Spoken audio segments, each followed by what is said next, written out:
fellow from Southern Thinkers of these News podcast. My name is Craig, transmitting from the beautiful swampy mangroves of South Florida, and today's date is Tuesday, September 19th, 2017. Okay, yeah, so Hurricane Maria looks like it's going to be heading towards Puerto Rico, and I was over Dominica, so hopefully our boats out there are safe. I know they were hammered too by Irma also. And all those islands in there along to St. Martin, to St. Martins, and Virgin Islands and all that, Lesser Antilles, please bunker down. And it is a rough season for you folks, but we haven't been forgotten.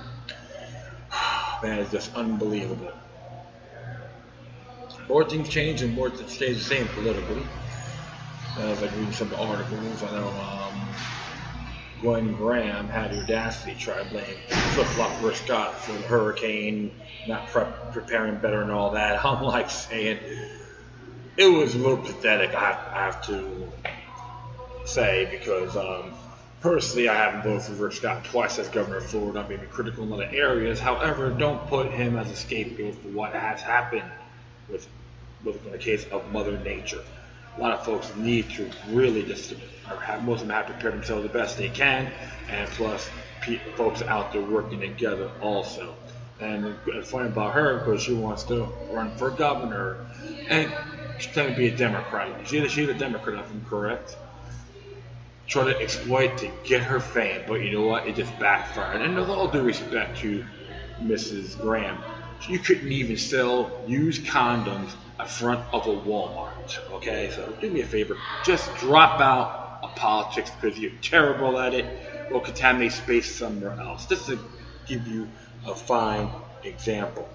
And man, that just really boggles the mind, because I don't know why these folks get their high horses from. But the truth of the matter is we have to always see things in a bigger picture. And even when you try to blame him for how come we have to give him generators to the nursing homes and so forth, how come the administrators haven't done their job? That's one thing you have to really look at. So some of these people are real pathetic, try to be opportunistic, try to take things for granted. They can get your vote and screw you in the rear. Remember that, friends. That's what government's all about. Control of the mind as usual. So I am at the main library in downtown Fort Lauderdale. Looks like some of the people are just chilling. I don't hear any bunch of drama queens, which is good. I don't want to hear all the garbage myself. But yeah, it's nice size library, I could say that. Okay, well, it's enough of the little ranting and so forth. But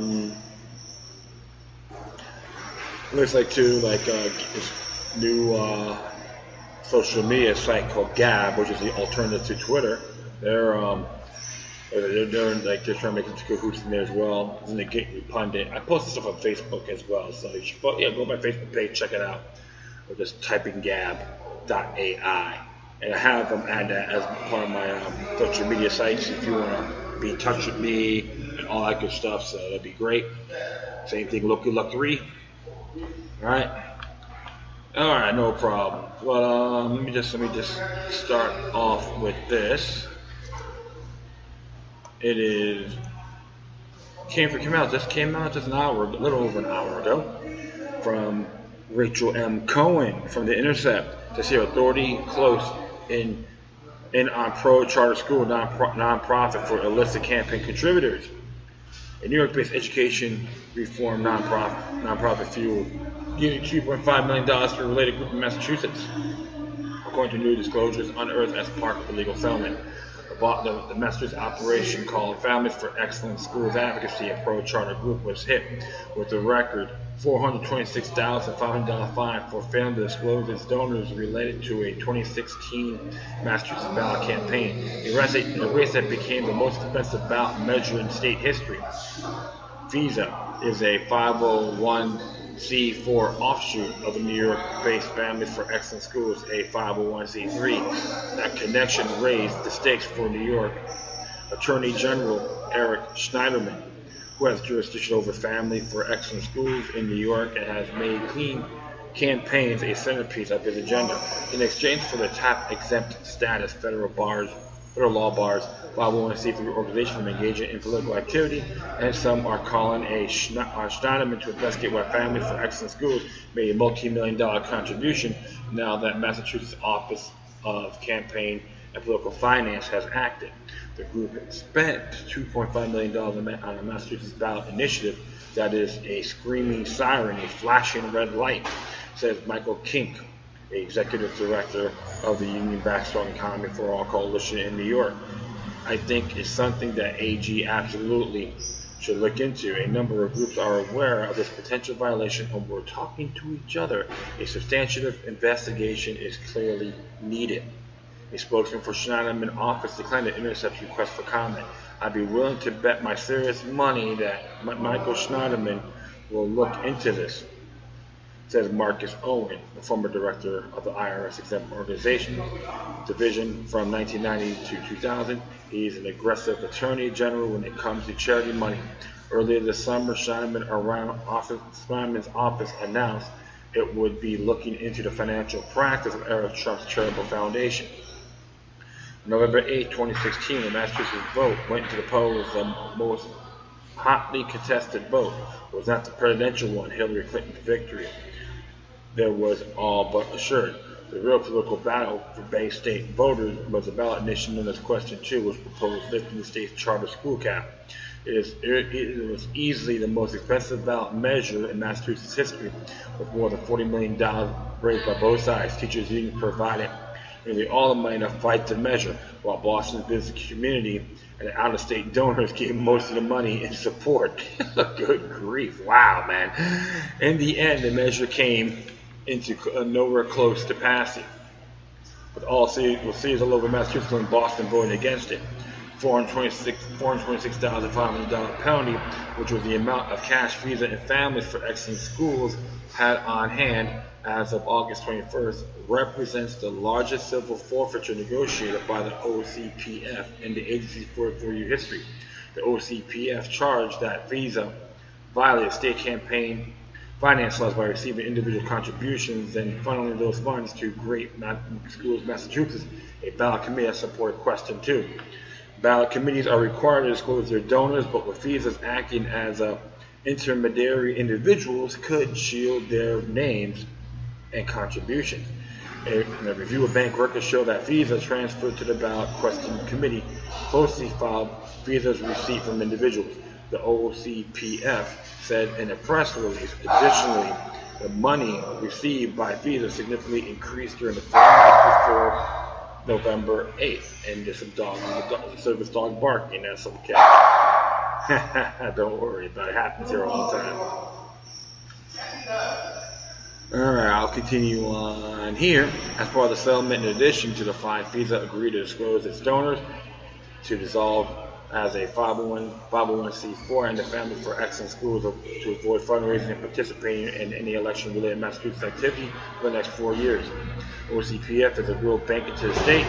What they did was heroic, says Maurice Cunningham, as an associate professor of political science at the University of Massachusetts, Boston, who tracked dark money during the 2016 election. This kind of thing doesn't happen in many places. Asper's communications director for Every Voice, a campaign finance group, says the Massachusetts OCPF settlement really points to the importance to states' election enforcement agencies having teeth. With so much shady money sloshing around politics these days, it is critical that watchdogs have what they need to defend election and campaign finance laws and hold violators accountable. He says, nobody ever expects the FEC, Federal Elections Commission, to do anything, and you don't want the same expectation at the same level. Visa gave $15 million to the Great Schools Massachusetts Ballot Committee. According to the recent donor disclosures, most came from wealthy Boston individuals, and will be Seth Klarman, a billionaire hedge fund investor who contributed $3.3 million, co-chair of Bain Capital, Josh Benkenstein, and his wife Anita, who together gave $2.5 million, and Jonathan Jacobson, CEO and managing director of Highfields Capital Management hedge fund, who gave $2 million.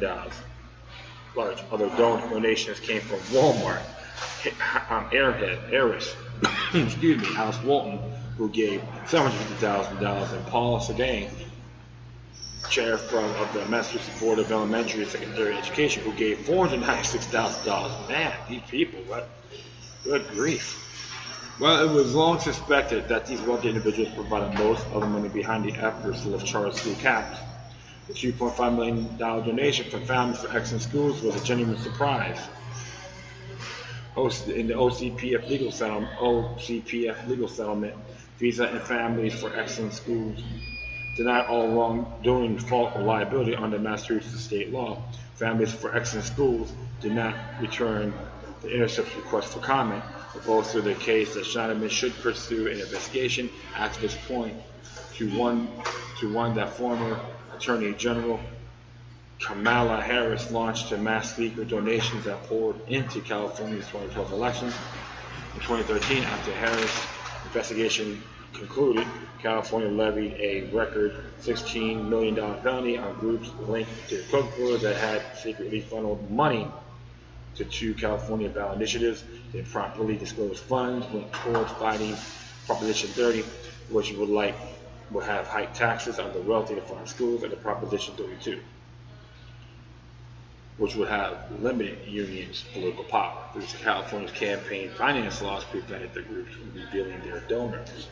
So their names were unearthed, and among them Los Angeles millionaire Ellie Broad, a prominent education reform backer. Broad had donated $1 million to a Virginia-based group that then transferred funds to a California-based nonprofit, which then transferred money to a California political committee working to expose the tax hike.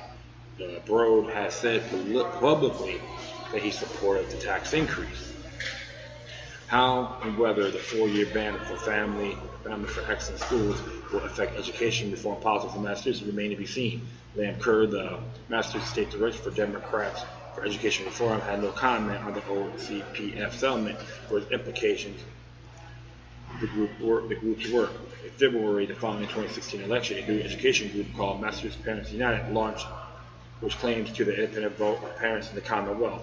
Kira Rodriguez-Lorenzo, who founded the group, served as a former Massachusetts State Director for Families for Excellent Schools and also served as an advisory board member for DFER, Defer Massachusetts.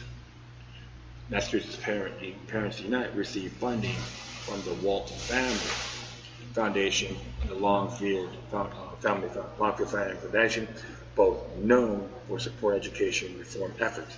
To some extent, Families for Excellent Schools suspension could be whack-a-mole. They can't form new groups, as Cunningham, the political science professor, but what's going to show anyone in Massachusetts is that the OCPF has shown it will be very aggressive in the following law. Interesting here because when you actually look at these areas, this is pretty damn insane. All these votes invalid for better education, these votes on doing medical marijuana and all this stuff, natural born rights trying to be deprived. Well, those gonna expect these campaigns. Expect that. Don't follow the hype of the group.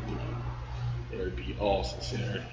But I can tell you this: now with technology, we got opportunities to educate our kids a lot better than what the state is doing.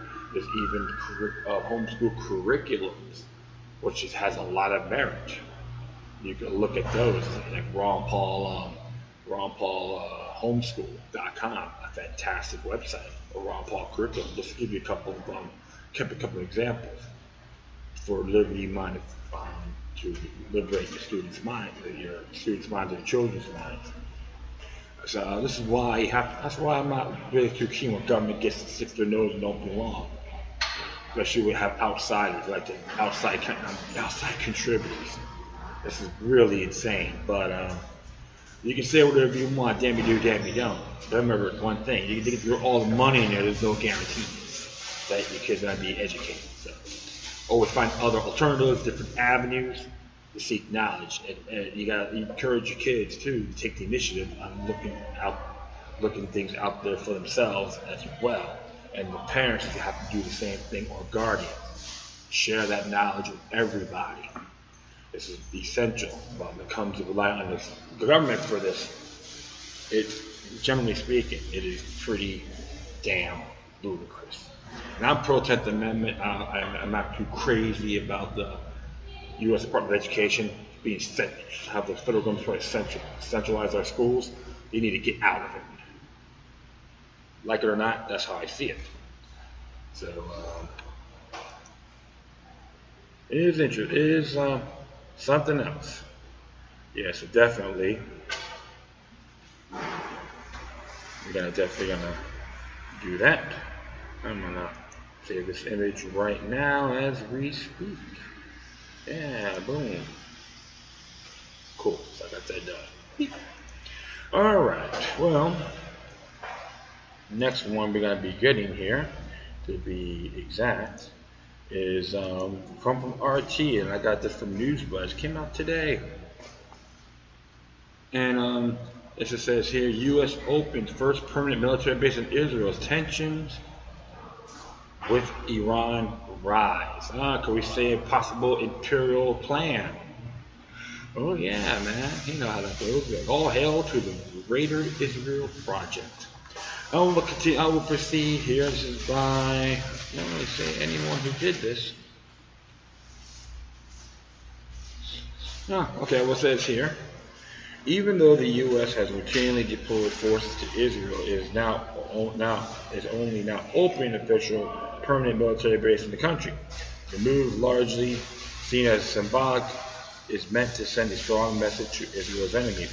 It will be a base within base located inside the Israeli Air Force Mashabim Air Base in the middle of the Negev Desert, close to a U.S. military radar installation east of Dimona that tracks ballistic missiles.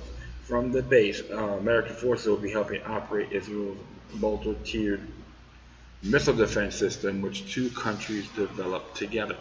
The base's open is largely symbolic and isn't expected to bring operational changes, AP reported.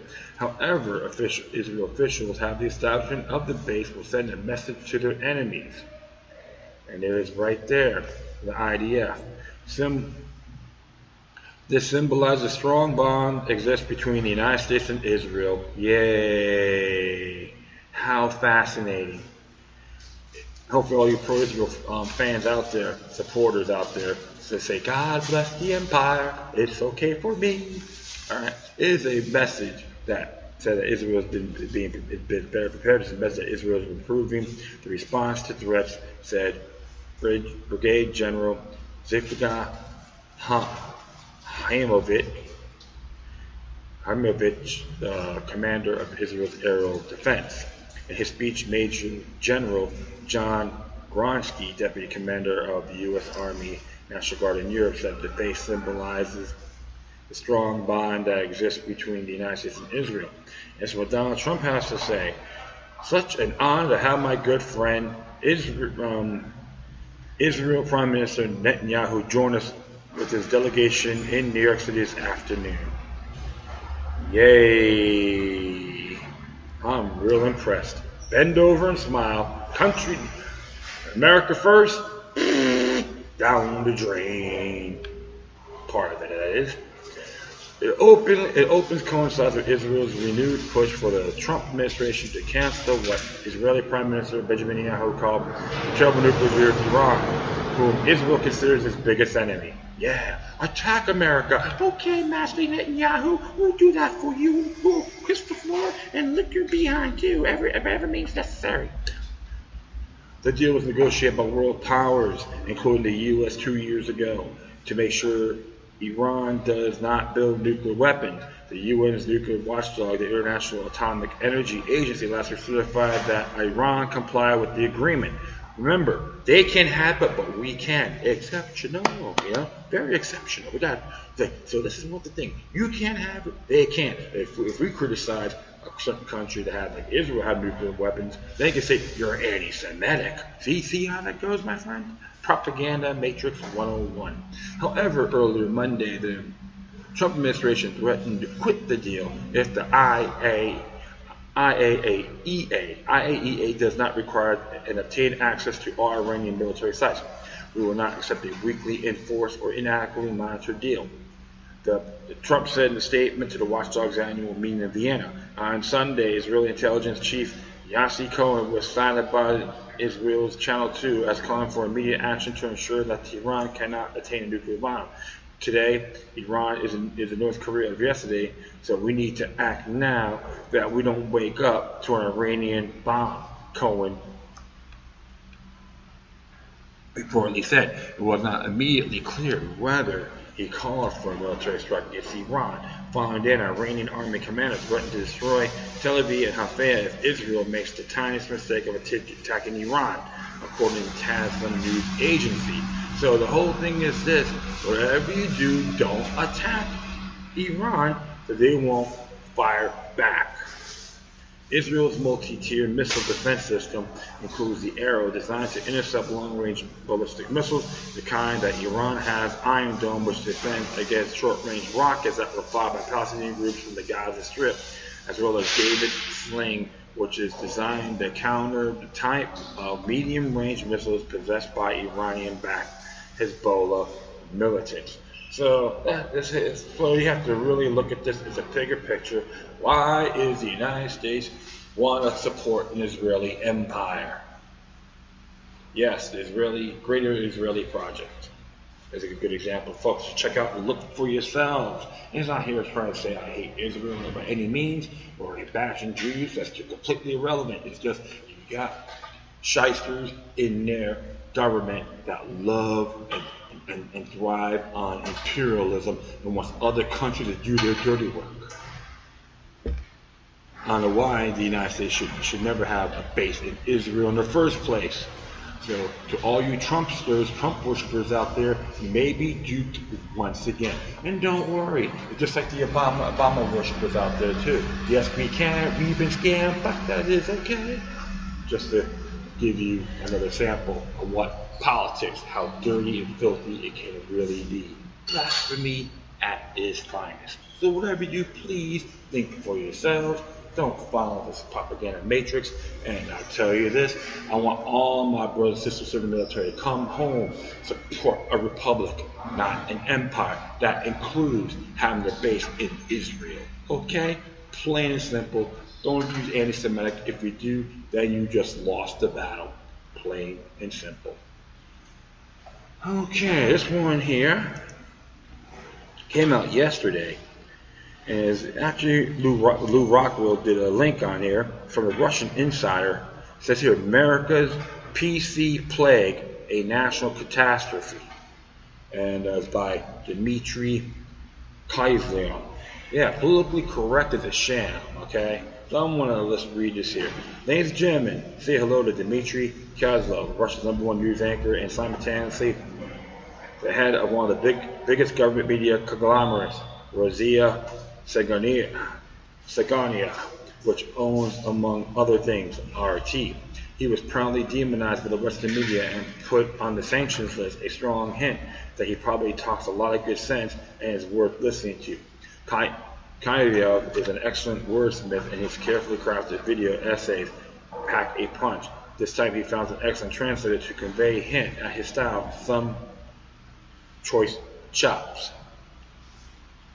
I can't say that we are always happy with our turbulent history, but at least unlike America, Poland, or Ukraine, we don't destroy monuments and don't ban films. Otherwise, we would have to stop showing, for example, In Quiet Flow of the Dawn or Battleship Potemkin to ban the White Guard or Lenin in October. Then we will begin to destroy the other monuments. And then we should be indignant because Chekhov romanticized the old landlord life and play Three Sisters. And then we would ask if we needed Chekhov at all. And did you know Pushkin was a landowner himself? He received 200 servants as a wedding gift from his father. Is it possible to give living people as a gift? and hundreds of them at that. And what should we do with Pushkin now? For starters, the intellectual fare served to the broad masses in Russia is substantially higher than in the US. Well, worth listening to his take on the PC plague gripping America. There's a video full text below. Last week, stunning news came out of America, even though to the observant eye, what could happen could seem trifling at first glance. At a Opry Theater in Memphis, Tennessee, it was officially announced that from now on, the movie Gone with the Wind would be banned, although until now, the same Opry Theater in Memphis has traditionally shown Gone with the Wind in August during the film classics for 34 years in a row. That won't be a 35th. What happened, in my opinion, is a natural catastrophe for America. The video is right there if you want to check it out. So it's 12 minutes long. I'll try to explain why. To assess the scale of the disaster is what we call something that everyone knows. The great movie from the great director Fleming, Gone with the Wind, which premiered in 1939, is the most popular film in the U.S. in the history of American cinema. It was an absolute champion in ticket sales. Taking into account inflation, nearly $3.5 billion was collected.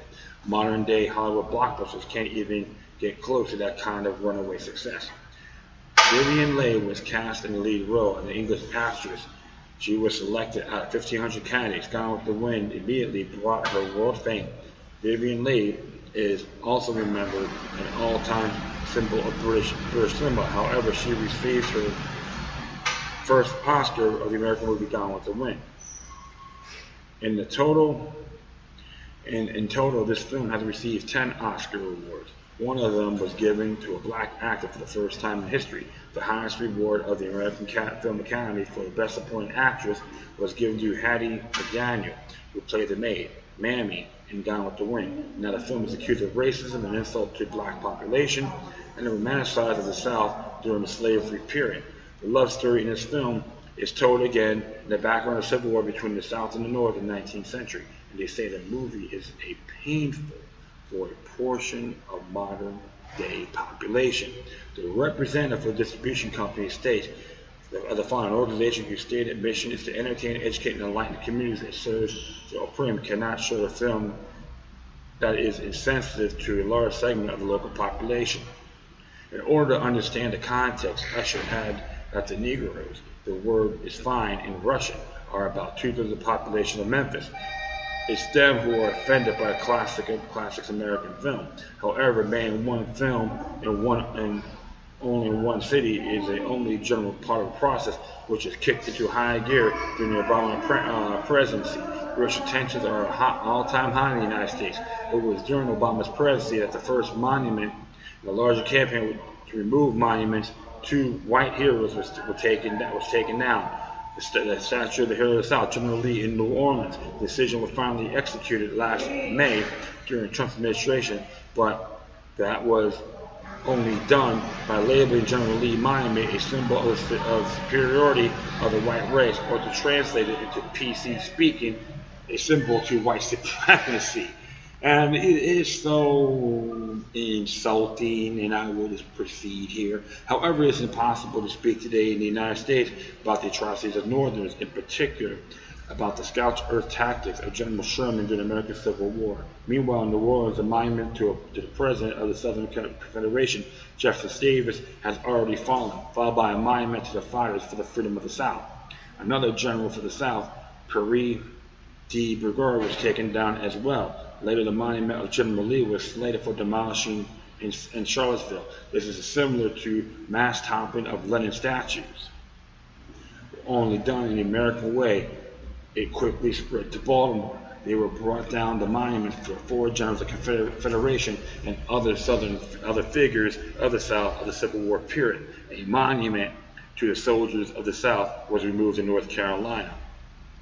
The fever is so contagious that desecration operators now plan for monuments all over the U.S. Moreover, not only the monuments to the Southerners will be removed, which there are more than 1,500 in the country, but the names will also be erased and named as streets, schools, and public institutions.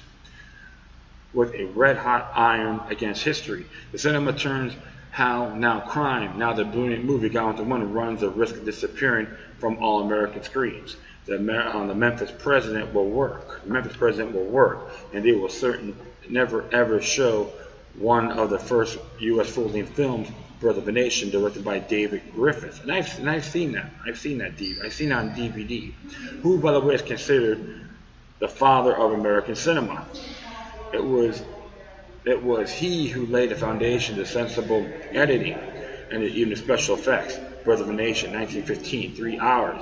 The historical period of the movie was set in the Civil War and in the U.S. and events immediately after. The film has unprecedented battle scenes for cinema of that time. The drama lay into a gripping account of the fascistic war and the drama of the defeated, where the white South were crushed by the black hill of the North. Without regard to rules of war and decency, the North unleashed black brutality on Southern whites in the name of the revenge past.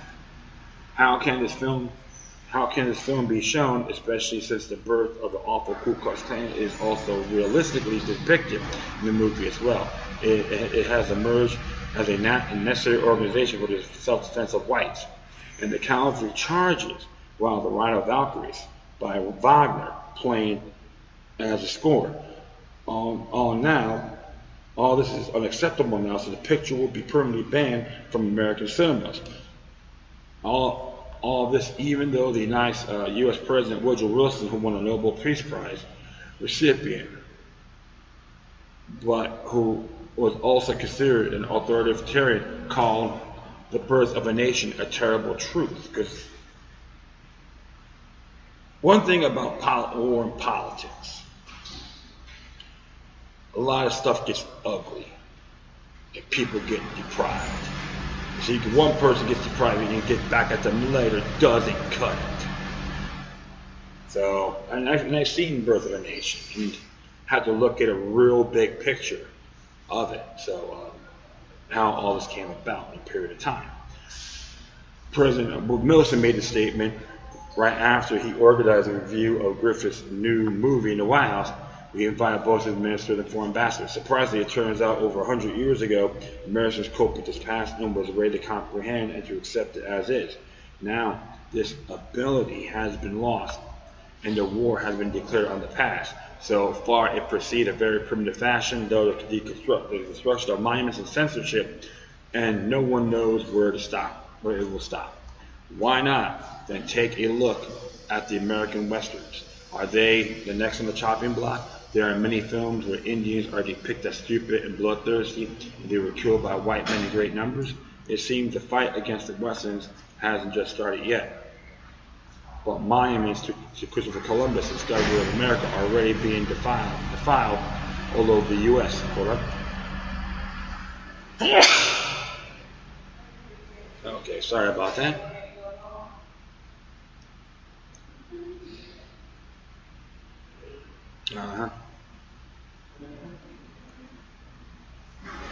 They say he's to blame for initiating the genocide for the indigenous population of the country.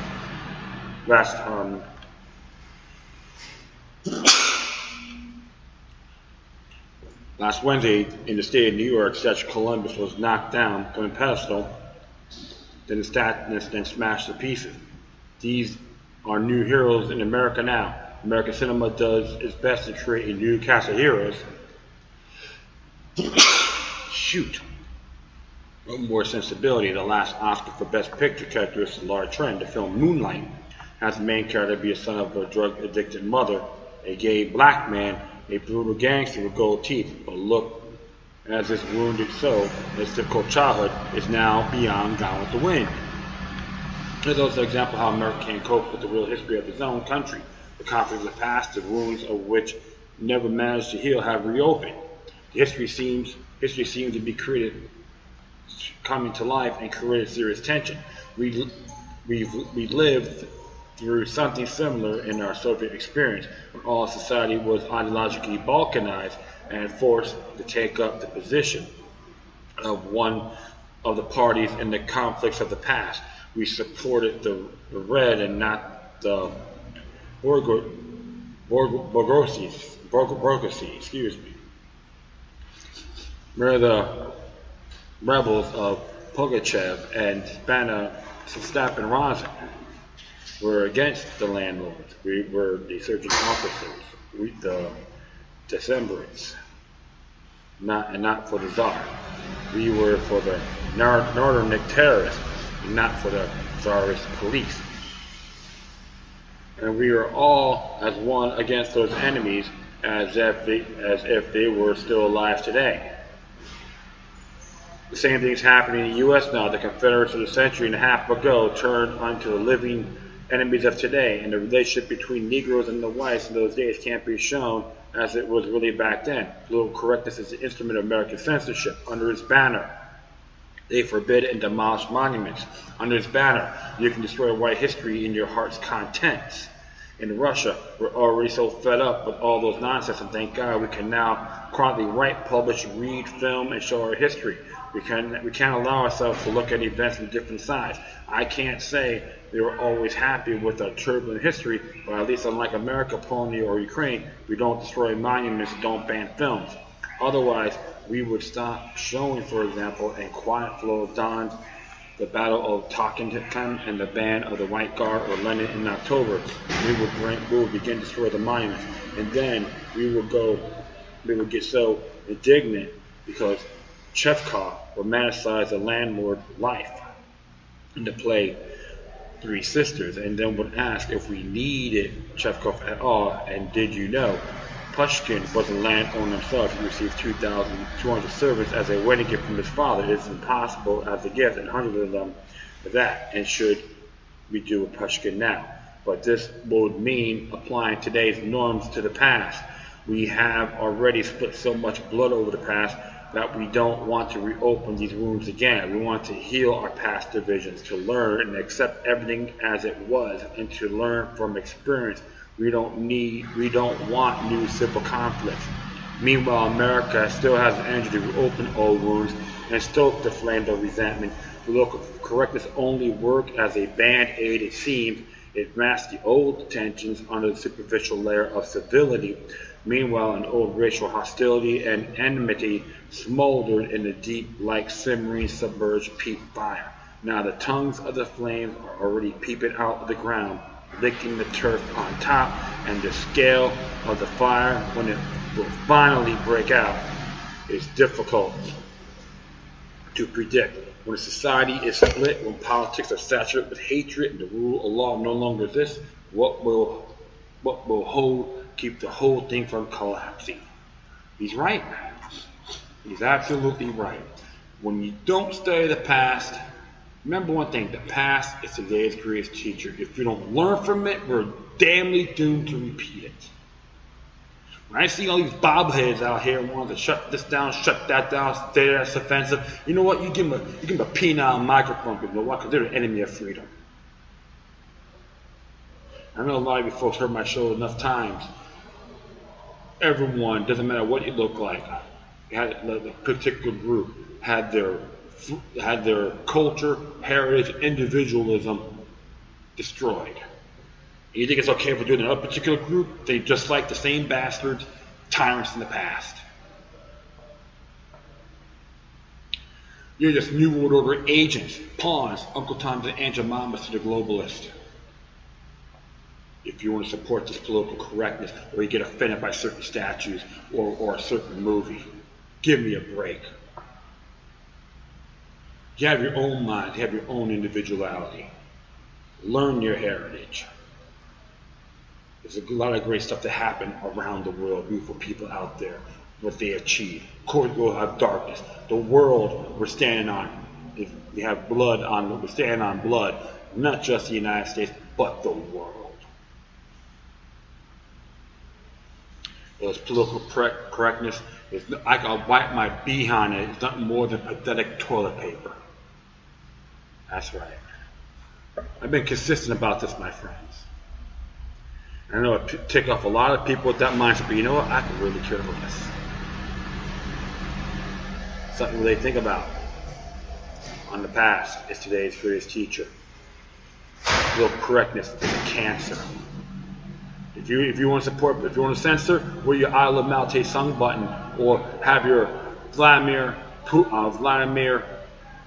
Lenin sex doll, for all I care. I can go on and on and on. I'll be digressing. Think for yourselves in America. They need us more than we need them. We don't need stupid synthetic movements. I see so many of them out there as garbage, funded by some yahoos. Call them grassroots, please. Any questions? Talk to the people who fought for their rights in the 1960s. They got their heads knocked in, got hosed down, got attacked by dogs. They're not a bunch of fluffy folks. They earn my respect. Alright, well, I'll be right back, so stay tuned. Okay, cool. So, I'm going to do one more thing here. And keep them off the grid news. Yeah, I haven't,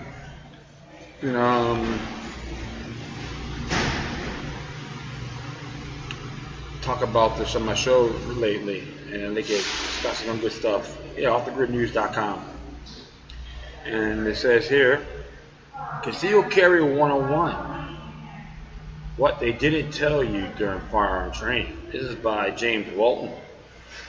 As I read here, since 2001, America's sleepy eyes have slowly been opening to the threats we face each day. In just the last 5 years, we have watched radical Islam step out from the shadows and murder people with impunity in both America and Europe.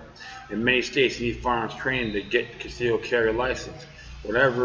What you never get, though, is a training on how to carry that weapon.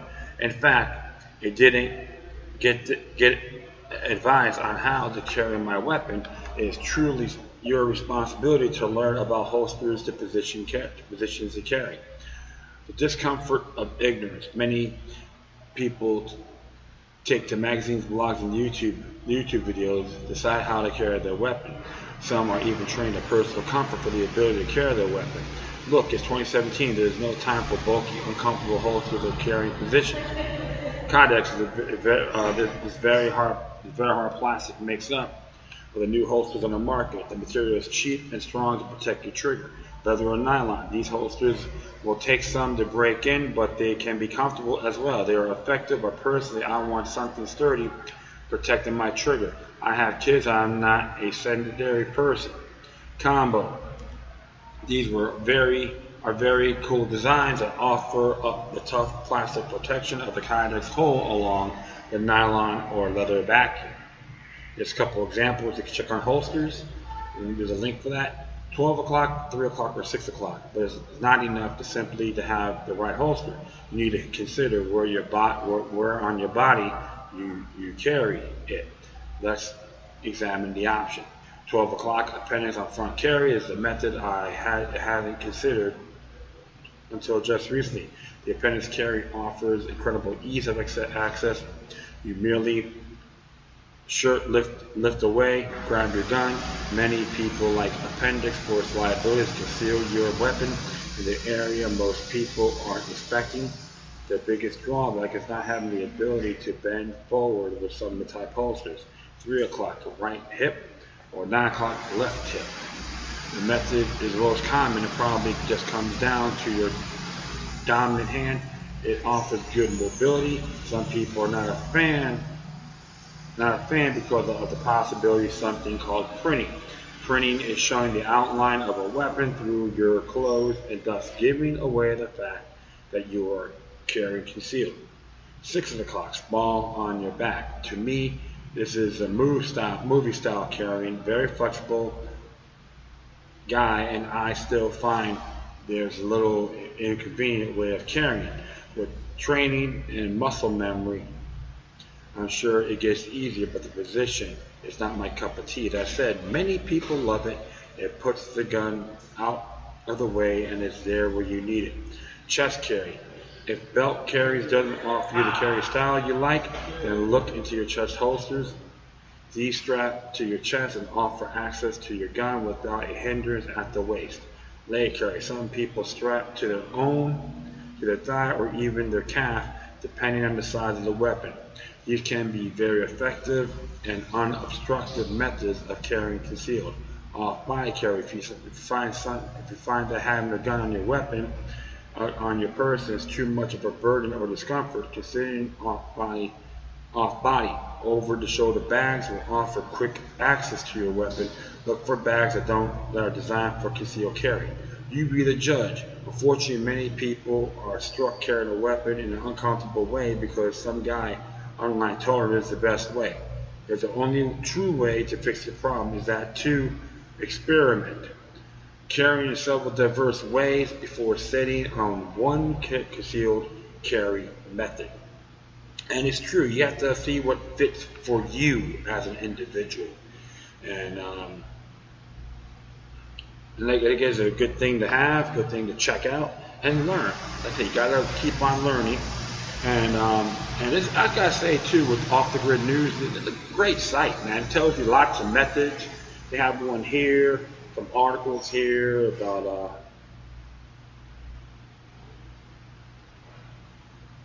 let me see here. For Forgotten Meat Preservation Methods of the 1800s by James Walton. So there's a lot of things you can do, and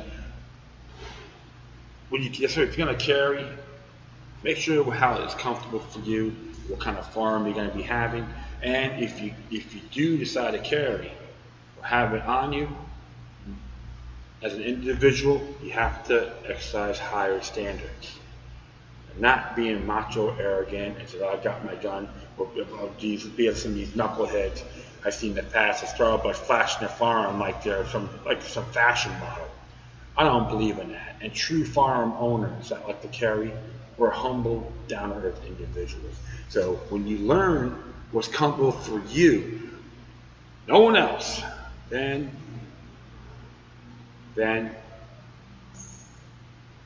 if you feel right for you, so be it. Alright, so that is all. I thank everyone for listening, but feel free to download and share through social media networks. If you have any questions, comments, or you want to send me something that's interesting that you want to check out, excuse me. Whatever you do, please address your correspondence with the card. You can hit me on Facebook, Twitter, Google+, Spreaker, iHeartRadio, Tumblr, YouTube, Freedoms Network, Scene.lifeminds.com, FutureNet.club, or Patreon.com/Loki3, 3 eyes if you want to be a patron and donor, all that. In addition, you can get me on Gab, okay? You can follow me on Gab or send me information there as well. It's just like an alternative to Twitter. And you can hit, the website is gab.ai. Okay, so that's the latest one because it's been claimed that Twitter is doing censorship, trying to control the flow of information, free flow of information, including Google. So that's why I have these other alternative social media sites.